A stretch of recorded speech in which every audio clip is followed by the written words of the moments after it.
সব জানে কার পাকা বাড়ি কার মাটি বাড়ি।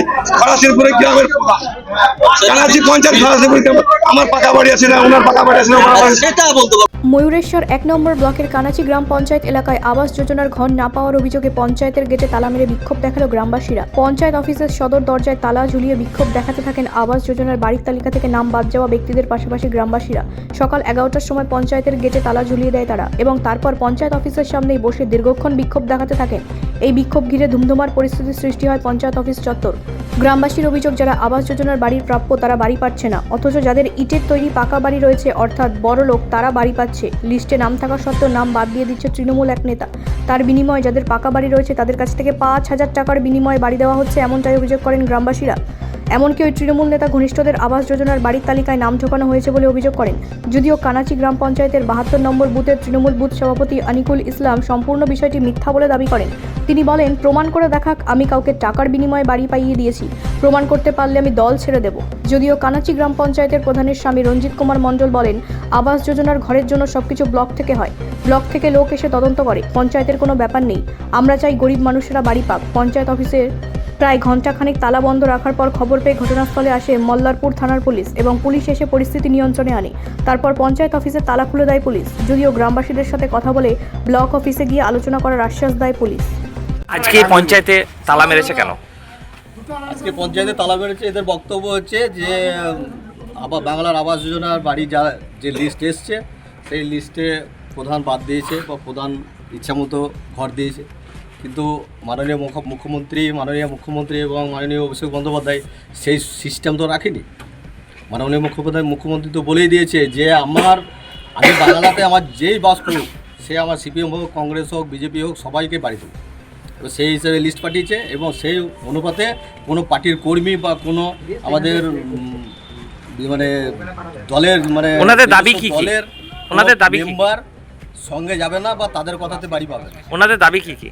ওনাদের দাবি ওইটাই যে যা হয়েছে পঞ্চায়েত থেকে হয়েছে, কিন্তু আপনারা কি টাকার বিনিময়ে আপনারা কি টাকার বিনিময়ে সার্ভেটা হয়েছে ব্লক থেকে সার্ভে হয়েছে, ব্লক থেকে নোডাল পাঠিয়েছে, ব্লক থেকে আমার পঞ্চায়েতের স্টাফকে নিয়ে টিম তৈরি করে সার্ভে হয়েছে।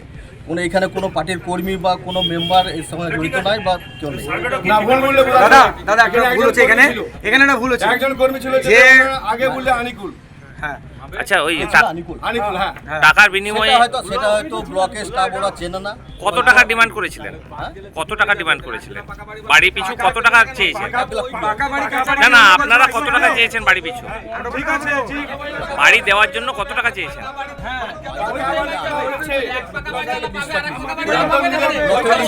কিছু দেওয়া হয়েছে, আরো চলছে।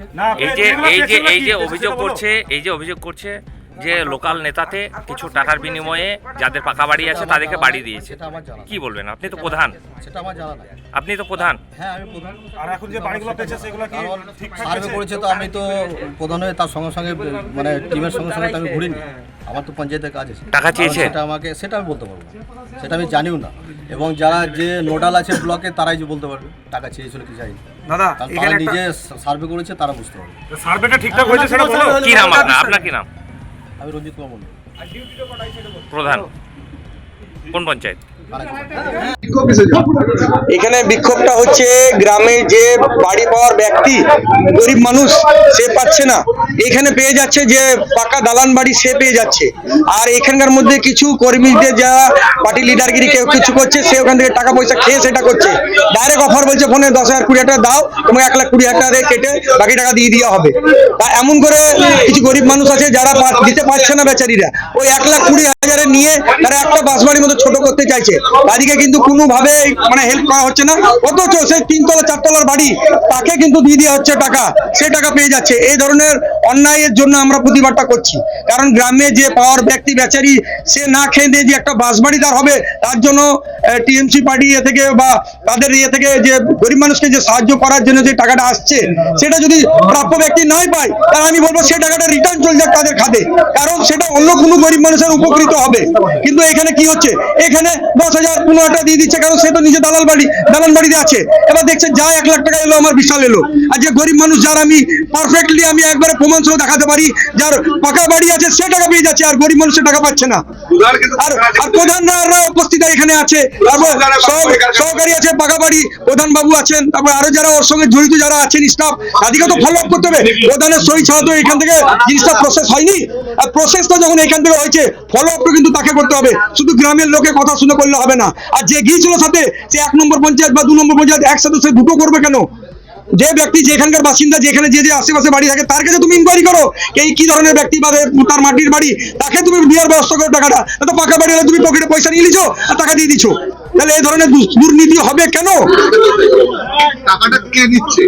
টাকাটা এখানে একটা লোকাল নেতার নাম আসছে আনিকুল বলে, ওরা যারা সার্ভে করেছিল তারা ওকে সাথে নিয়ে গেছে, কিন্তু ওই জিনিসটা ভ্যালত্যাল করেছে, আর এখানে ওরই নাম আসছে। আর এখানে যারা ইনকোয়ারির জন্য যারা গিয়েছিলেন তারা বলছে ওই লোকাল লোক ওকে নিয়ে গেছিলি। ও কি করে পুরো গ্রামের উল্টোপাল্টা ভাবে সার্ভে করেছে, এটা কিন্তু পুরোপুরি অন্যায় ভাবে করা হয়েছে। আর এতে দোষী প্রধানও, কারণ জিনিসটা ক্লিয়ারিফাই না করে কাউকে আপনি টাকা পাস করতে পারেন না। টাকা রিটার্ন যাক, কিন্তু টাকা অন্যায় ভাবে কেউ যেন না পায়, অন্যায় ভাবে কেউ যেন টাকা না পায়। আমাদের বক্তব্য ওইটাই। ব্যুরো রিপোর্ট, রাষ্ট্রীয় প্রসার বাংলা।